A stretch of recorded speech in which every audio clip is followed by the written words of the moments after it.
C'est en qualité de magistrat suprême que le président de la République, Félix Antoine Tshisekedi Tshilombo, a réuni ce lundi le principal responsable du secteur de la justice. Il s'agit du bureau du Conseil supérieur de la magistrature, conduit par son président Dieudonné Kamuleta et le ministre de la Justice, Constant Mutamba. Devant ce pouvoir judiciaire réuni, le chef de l'État a donné des instructions et orientations pour une bonne marche de la justice. Ce n'était pas une réunion pour prendre des décisions. Le chef de l'État, en tant que magistrat suprême, il lui a plu, au vu des échéances qui arrivent devant nous, de réunir les secteurs de la justice. Nous avons pu échanger sur les différents points qui concerne la nation et dans le domaine de la justice, comment faire en sorte que la justice de notre pays puisse encore davantage s'améliorer. Voilà l'objectif qui était essentiel et c'est en cela qu'il a réuni les deux mamelles de la justice pour que, ensemble, nous puissions voir. Nous avons tous résolu, comme toujours, de regarder vers l'avant afin que la justice puisse réellement être forte et que la République en sorte gagnante. Contrairement à ce que d'aucuns pourraient croire, il n'y a pas de conflit entre le ministère de Justice et le pouvoir judiciaire. C'est l'intérêt de la population qui compte. Son Excellence, Monsieur le Président de la République, chef de l'État, nous a réunis pour aborder les questions du secteur de la justice dans son ensemble. Et il nous a dicté des orientations précises pour voir dans quelle mesure améliorer la manière d'administrer notre justice au bien ou pour les mieux de notre peuple. La justice élève une nation, dit-on. Le président de la République tient à une bonne justice. Il est le magistrat suprême au nom de qui la justice est rendue. D'appliquer la loi portant statut des agents des carrières de services publics de l'État et ça va favoriser beaucoup de choses. Je suis enfin ravi, honorable président, d'apprendre que le ministre a rejoint ma préoccupation exprimée ici devant ce micro lors de la législature passée en 2022 au sujet des Congolais ayant dépassé l'âge légal des candidatures éligibles au recrutement dans la fonction publique qui est limitée à 35 ans. Honorable président, la confiscation des opportunités au sein des entreprises publiques par les familles politiques pendant plus de 20 ans maintenant a exclu beaucoup d'experts congolais qui n'ont pas d'amitié ou d'affinité avec ceux qui ont l'opportunité et la possibilité de recruter les gens, les responsables de services publics. Ils ont été écartés parce que tout simplement, ils n'ont pas d'amis au sein du pouvoir. Et ils ont vieilli avec leurs compétences, leurs connaissances, leurs capacités. Ils ont été écartés aujourd'hui. L'État congolais a perdu, a raté de bénéficier de leurs connaissances. Je recommande ceci, honorable président, en chutant. Aujourd'hui, que monsieur le VPM, ministre de la fonction publique, ouvre la possibilité de recrutement au sein de la fonction publique, les Congolais et Congolaises, même jusqu'à 60 ans d'âge, ayant toutes leurs capacités afin de prendre en charge et donner à l'État leurs connaissances. Même s'ils peuvent servir l'État juste pendant leurs 5 dernières années de vie. C'est-à-dire, honorable président, si ces Congolais-là, qui ont encore leurs capacités, peuvent les mettre à la disposition de la République, même pendant leurs 5 dernières années. Mais peuvent être aussi honorables. Et ce sera possible. Mais peuvent être aussi des consultants. Merci, monsieur le ministre. Parce qu'il y a l'Organisation internationale du travail, hein, il y a des normes. Honorable président, je termine par reconnaître les capacités, la volonté de monsieur le VPM, que je fréquente régulièrement à travers ses publications. Nous savons que vous pouvez faire quelque chose et nous avons confiance en monsieur le vice-premier ministre. Nous avons confiance, il en a l'intelligence. Et nous voulons que l'État congolais maintenant lui donne la possibilité d'exécuter toutes ses compétences au profit des jeunes Congolais, cadres Congolais qui veulent servir l'État. J'ai dit, je vous remercie. Merci, honorable Iber Furguta. Honorable Kavira Janine, pour ne pas faire la discrimination, puisque le vice-premier est venu aussi pour combattre ça. On prend la femme.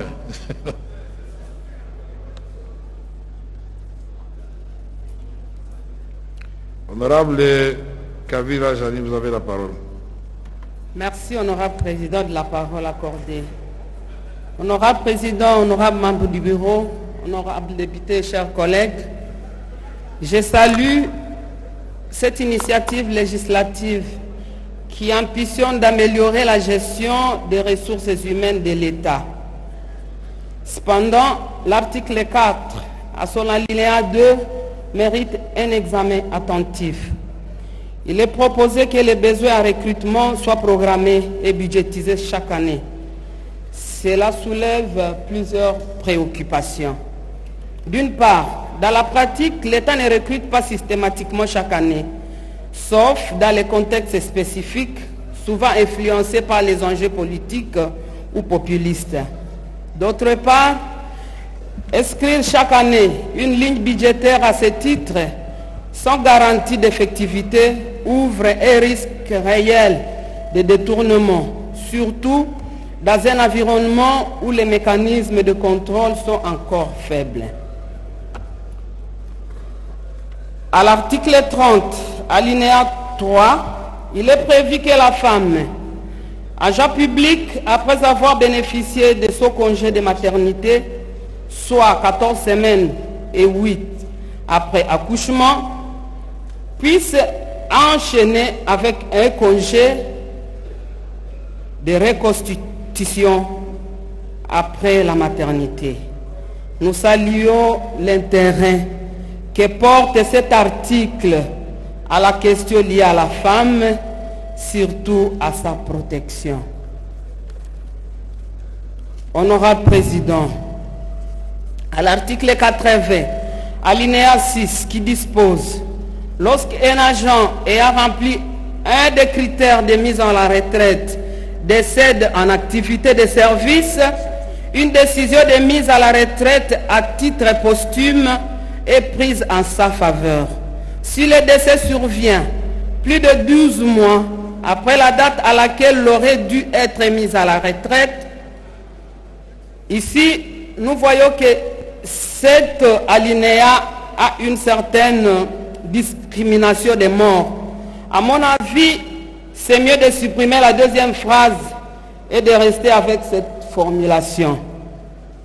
Lorsqu'un agent ayant rempli les deux critères de mise à la retraite décède en activité de service, une décision de mise à retraite à titre posthume est prise à sa faveur.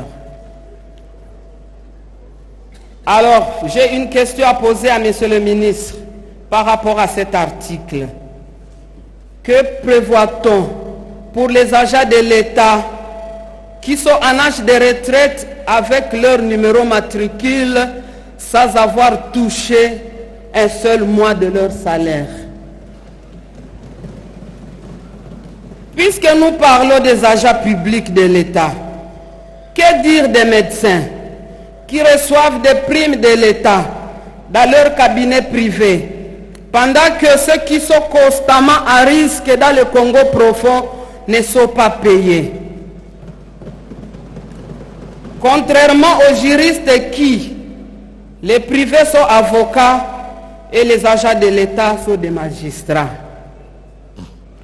Honorable Président, que préconisons-nous pour nos compatriotes qui ont fait 15 ans, 20 ans à la Direction générale des impôts, ça avec comme statut des stagiaires sans salaire?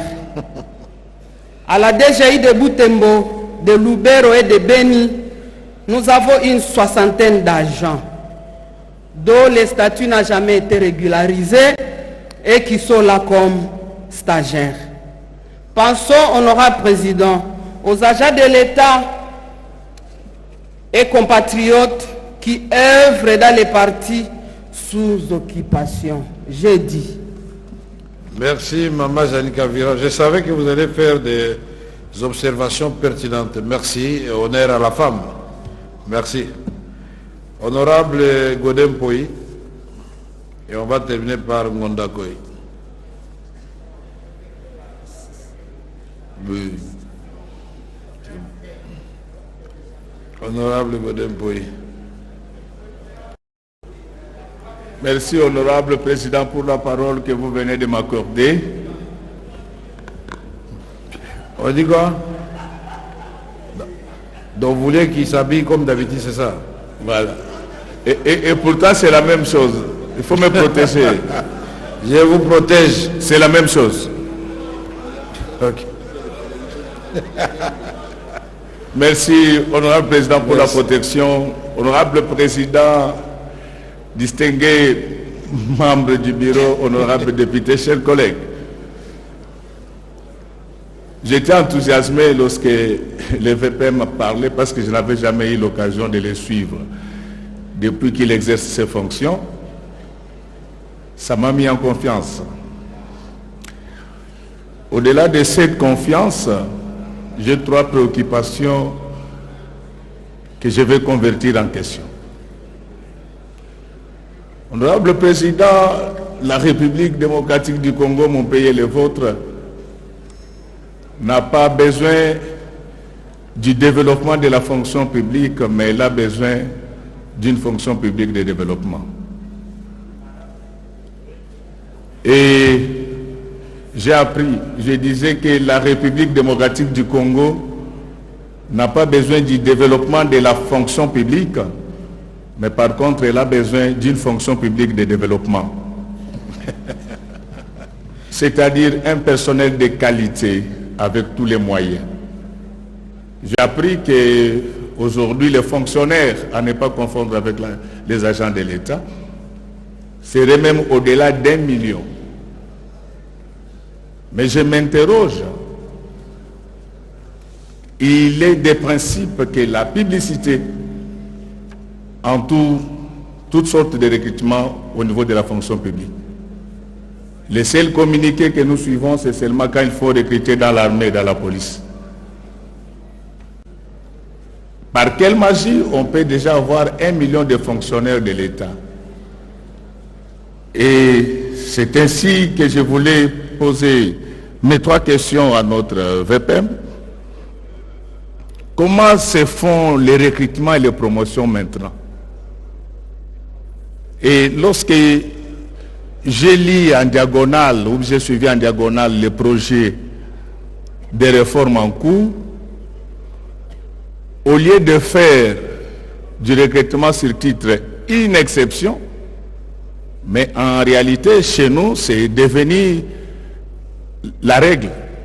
Et c'est ce qui fait qu'on a des problèmes de ressources humaines de ce côté-là. Je sais qu'il y a des grands fonctionnaires que je respecte, mais nous devons protéger leur travail. Nous savons tous qu'en France, qu'il s'agisse du recrutement, de la promotion, on passe par un concours. Et c'est ce qui fait que lorsque vous êtes en France, lorsque vous êtes devant un directeur, il l'est véritablement.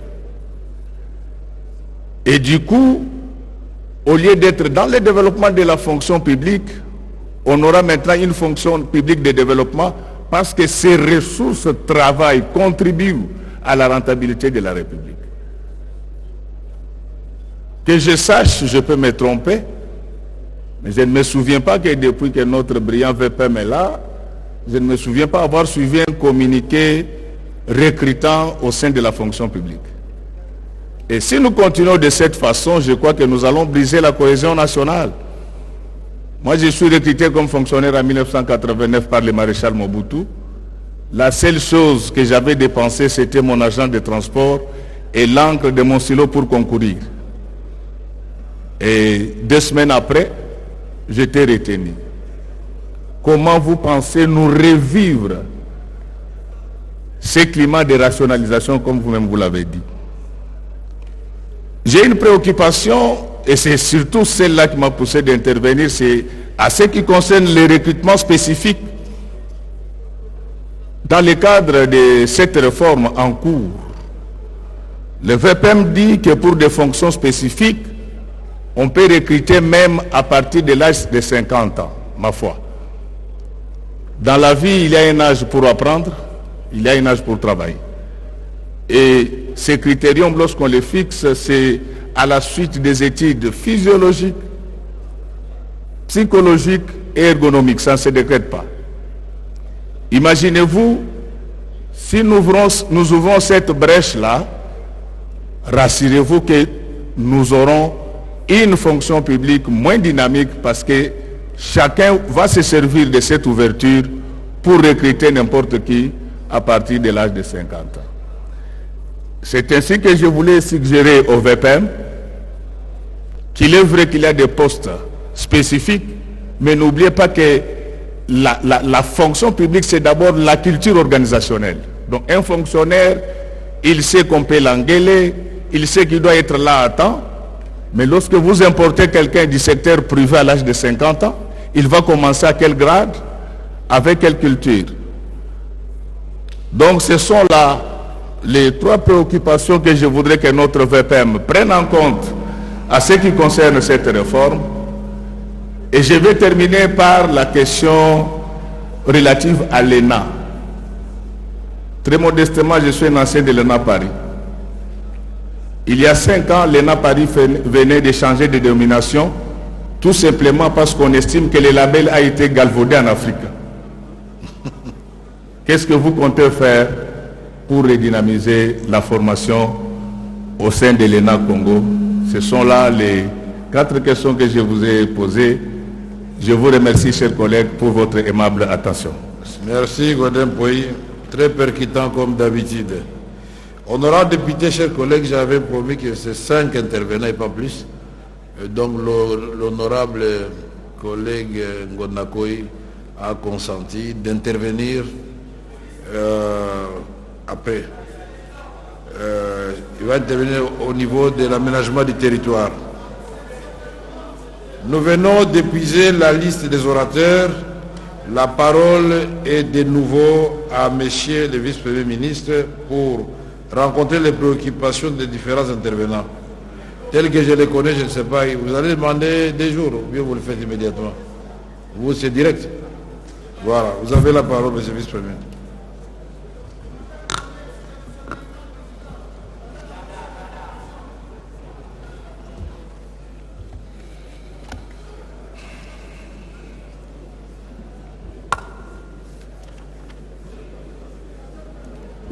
Merci encore une fois, honorable président, de m'offrir l'opportunité de rencontrer les pertinentes préoccupations qui ont été soulevées par les honorables députés nationaux. Et je n'ai aucun doute sur le fait que ce débat intéressant se poursuivra au sein de la commission concernée. Ou au sein des commissions concernées, j'imagine que la PAJ aussi sera certainement concernée, à part la commission socio-culturelle.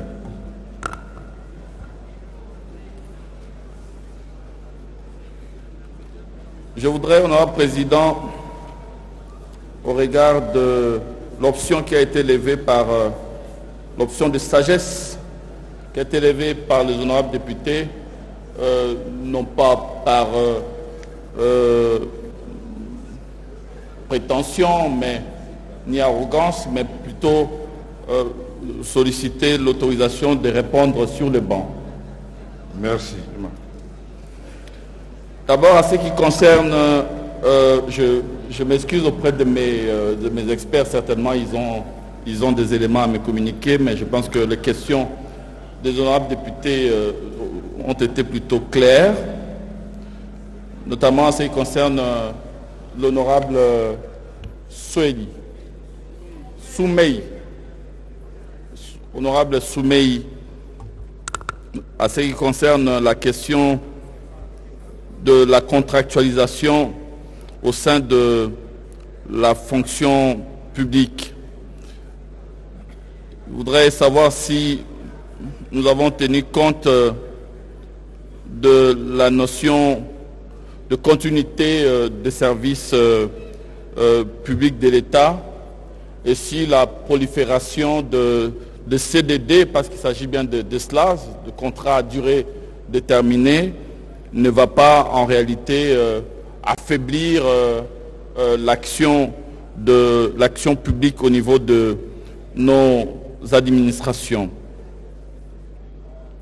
Alors, sur cette question, je voudrais dire que non, il n'y aura pas d'affaiblissement, d'autant plus qu'il s'agit d'une cohabitation de deux régimes.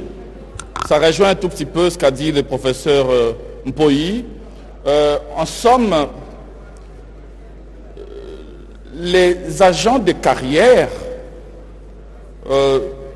ne seront pas inquiétés par cette nouvelle disposition. Au contraire, il s'agit ici de mieux protéger leur carrière. Honorable Président, il y a quelques jours, quelques semaines, j'ai reçu des députés nationaux honoraires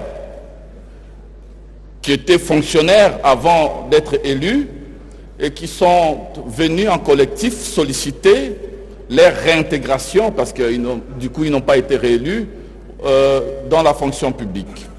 Ils ont effectué beaucoup de démarches et nous avons préféré donc avoir une séance de travail pour examiner au cas par cas leur dossier et pour pouvoir donner une suite idoine. C'est ce qui a été fait. En somme, le grand problème dans notre pays, c'est que comme nous n'avons pas les régimes contractuels, nous remplaçons systématiquement les cadres administratifs qui vont en détachement ou alors en disponibilité. Lorsqu'un agent part en disponibilité, il part pour une durée déterminée. En l'occurrence, s'agissant des députés, c'est 5 ans. S'il est réélu, tant mieux. Il peut encore continuer sa mise en disponibilité. Mais s'il n'est pas réélu, il est dans le droit d'être replacé en activité. Alors si dans l'entretemps, il part en disponibilité et vous le remplacez par un fonctionnaire de carrière, ça veut dire que vous pourvoyez au poste qui était provisoirement resté vacant, vous surchargez les cadres organiques. Et si vous multipliez ces cas, et Dieu sait, il y en a combien dans notre pays, en faisant en sorte que tous ceux qui vont au cabinet, moi j'en ai pas mal ici, j'utilise dans mon cabinet plus ou moins 80% de fonctionnaires. Et donc, ils sont en détachement, donc ils laissent leur poste vacant provisoirement. Et qu'est-ce que le chef de service fait? Le chef de service concerné, eh bien, recrute, sollicite le recrutement d'un nouvel agent pour remplacer celui-là qui est parti en détachement. Et lorsque le détachement va prendre fin, parce qu'il s'agit d'une situation provisoire, membre du cabinet, le gouvernement tombe, il est obligé de rentrer, d'être réintégré son service, il trouve quelqu'un qui est déjà là. Pas contractuel, mais carriériste.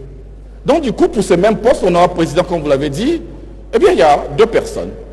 Et celui-là, soit il flotte, parce qu'on lui dit, ben, ton poste est déjà pris, et donc il fait le couloir, soit il prend la chaise, il se met à côté, il devient à 2 pour ce même poste. C'est une question de rationalité, question de choix de rationalité. Nous devons essayer de prendre un système et faire en sorte que, justement, pour certains postes, je l'ai dit, c'est à titre exceptionnel, parce que ça ne concerne pas tous les postes, pour certains postes, que nous puissions, effectivement, ouvrir la possibilité d'une contractualisation. Ce n'est pas systématique. Ce n'est pas systématique, c'est conditionné. Je l'ai dit, c'est vraiment conditionné et les conditions sont claires. Et j'ai même indiqué qu'il y aura un règlement d'administration qui va préciser, si vous voulez, les règles ou les conditions pouvant conduire justement à ces choix. Et je vais coupler directement avec ce qu'a dit le professeur Mpoyi, l'honorable Mpoyi. C'est que, en somme, il s'agit d'un recrutement spécifique, c'est vrai. Mais vous êtes expert, professeur. Vous avez un âge qui est en dehors de l'âge de recrutement. J'ai besoin de votre expertise. Nous avons besoin de votre expertise au sein de l'administration. Nous faisons quoi? Nous faisons quoi? Parce que, est-ce que va-t-on se priver de cette compétence? Parce que la loi nous l'interdit, nous interdit de recruter un fonctionnaire de votre âge. Qu'est-ce qu'on fait? Alors, ici, l'innovation, c'est que, à défaut de le faire, regardez ce qui se passe. Dans tous les ministères, prolifèrent des structures d'experts. Dans tous, et nous en comptons 46 600 experts qui sont dans des structures qui émargent au budget annexe et qui coûtent cher à l'État. Pour quel travail? Pour un travail qui aurait dû être en réalité accompli par les administrations publiques.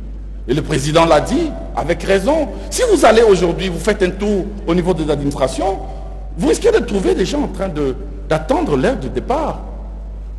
Ils sont en train de parler, de discuter, en attendant l'heure. Pourquoi? Parce que la plupart des dossiers sont traités par des structures d'experts, des cellules d'experts. Le ministre préfère faire recours à ces cellules-là parce que c'est là où il y a de l'intelligence. L'administration, comme il y a eu tous ces recrutements que j'ai décriés, c'est des recrutements à tout va, sans tenir compte des profils. Comme il n'y a pas eu de formation dans l'entretemps, eh bien, il y a eu déficit sur le plan de capacité.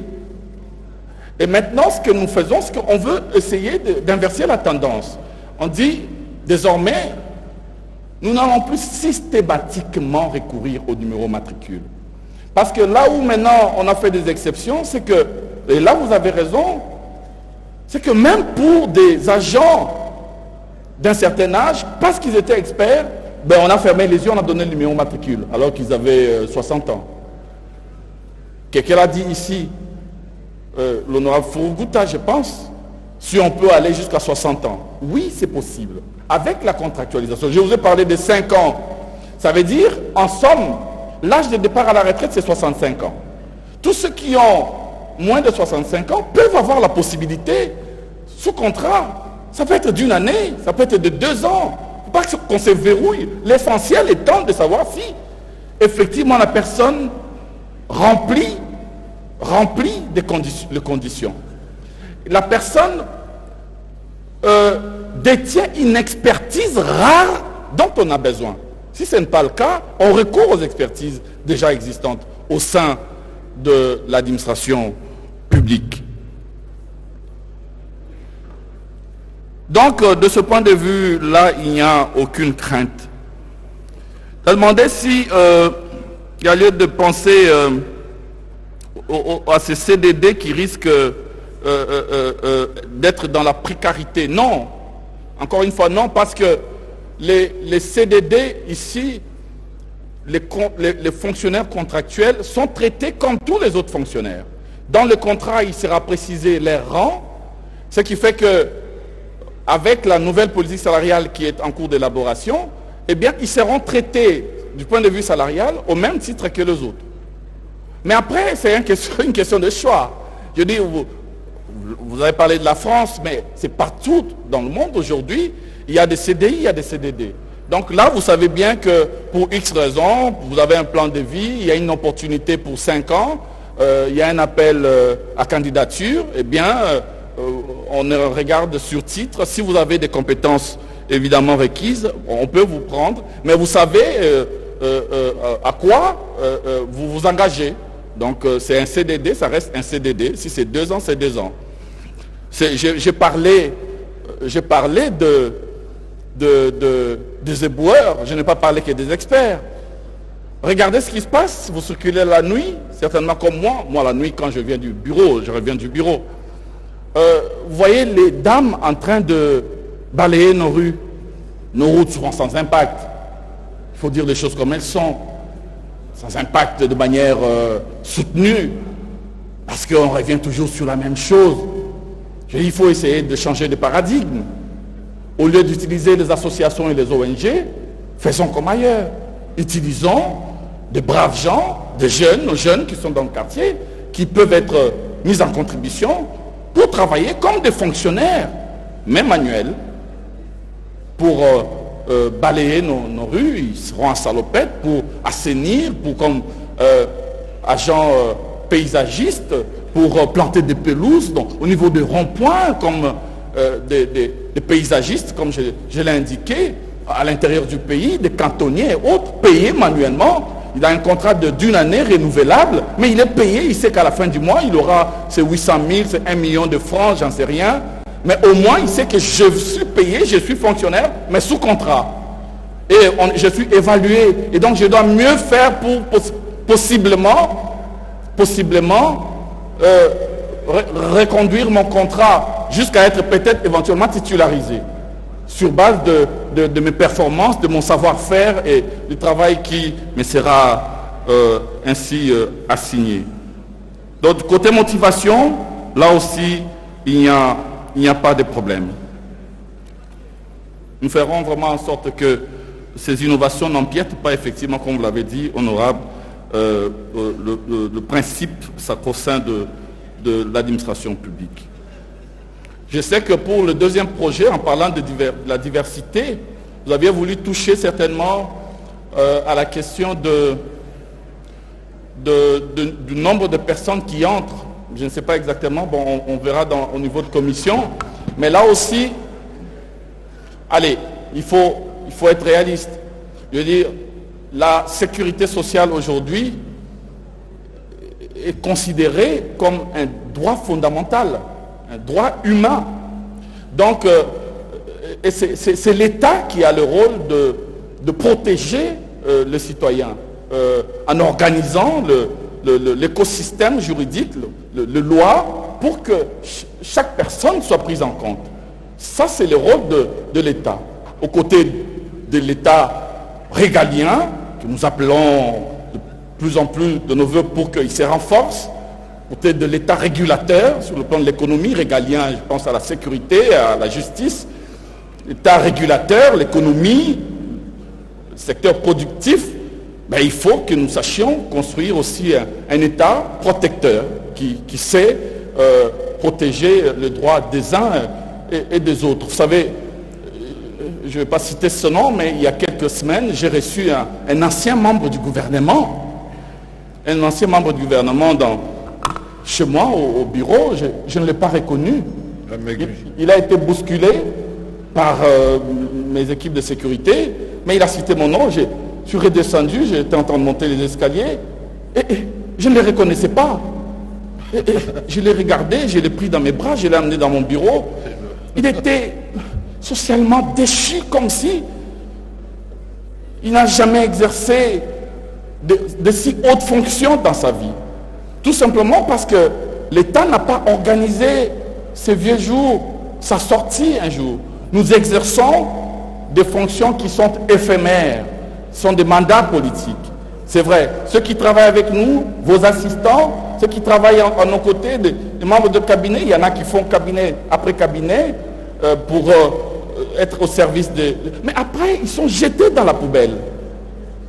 Ils sont jetés dans la poubelle. Donc, il nous appartient de prendre tous les agents publics dans leur diversité pour qu'ils soient protégés, mais que les règles soient bien définies sur comment on fait. Comme ce ne sont pas des agents de carrière, nous le faisons par capitalisation, mais une capitalisation qui permet la fructification de leur épargne. Et les jours où on n'a plus de possibilités, mais au moins on a un minimum vital. Chacun doit avoir un minimum vital. On ne doit pas répartir des zéros quand on a eu à servir l'État. Je remercie l'honorable Matata pour ces mots aimables. Ça m'a fort touché. Il est revenu sur le régime par capitalisation et m'a demandé si notre environnement aujourd'hui permet justement que ces régimes puissent bien se porter. Oui, il y a eu des études de faisabilité, bien sûr, avant de nous lancer à ces réformes. Nous pensons effectivement jusque-là que rien n'empêche que nous puissions avoir ces régimes dans notre pays, nous le voyons bien. Le plus important, c'est de savoir mieux investir les fonds récoltés. Faire en sorte que l'organisme gestionnaire soit un organisme sérieux dans la gestion de ces fonds récoltés. Et là, ce que nous avons fait, nous avons voulu d'abord intégrer les organismes internationaux qui encadrent toutes les caisses de retraite dans le monde. Je parle ici de la CIPRES et de l'AICES.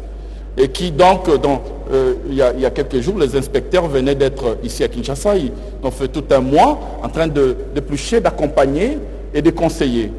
Donc à Genève, il y a encore une délégation qui part, ensemble avec la caisseur de la CNC, CNSAP à Genève, dans le cadre du Conseil de ministres ayant la prévoyance sociale dans leurs attributions, pour justement évaluer ces règles strictes d'encadrement de ces caisses. Et surtout aussi veiller, quand je parle d'investissement, à la fructification de ces fonds capitalisés en faisant de bons placements. C'est surtout la qualité du placement.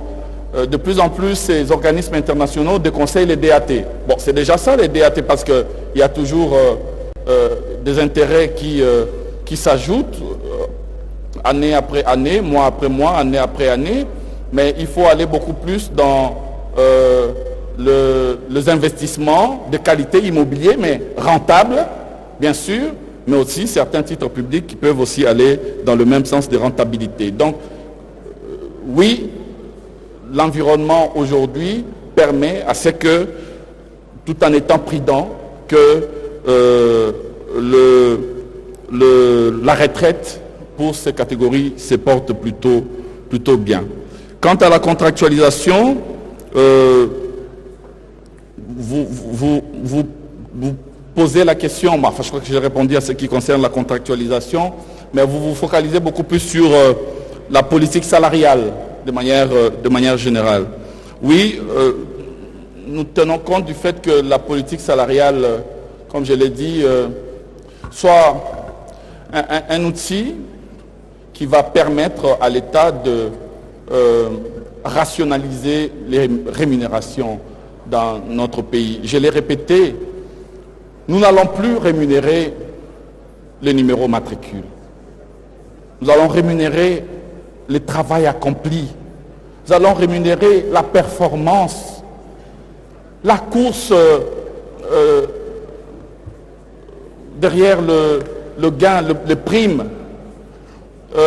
Et dû au fait qu'on ne contrôle pas, on ne définit pas ce que c'est une prime aux agents. La prime est liée aux prestations, à la qualité notamment de prestations qui sont fournies par les agents. Et nous devons faire un effort petit à petit pour essayer d'inverser les ratios. On ne peut pas avoir ad vitam aeternam un salaire de base qui est insignifiant par rapport à la prime. Il faut inverser cette tendance-là en tenant compte évidemment du panier de la ménagère. C'est ce que nous sommes en train de faire, du pouvoir d'achat des fonctionnaires, et petit à petit faire en sorte que la loi soit respectée, notamment en ce qui concerne les ratios, que le salaire de base soit à le 2/3 en quelque sorte de la rémunération.